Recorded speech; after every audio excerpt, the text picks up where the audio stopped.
Hello friends, welcome back to the my new video guys and my YouTube channel guys. Today friends, we are going to talk about how can we erase all data in Oppo phone. Friends, you want to erase guys your phone all data guys A to Z.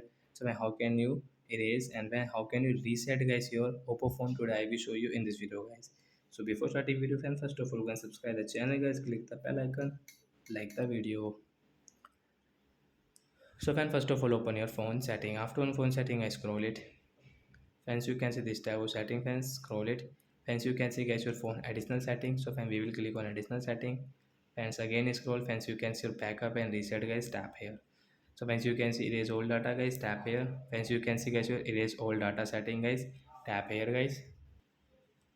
So friends, you can see guys your erase all data. This will erase all data. So friends, you want to erase your all data. So friends, you can erase from here in your Oppo phone guys. So I hope friends you have understood how to erase all data guys. You will have to click on erase data, then guys it will erase all data in your Oppo phone. As like guys you can reset your phone. So that's it guys. Thanks for watching the video. Bye guys.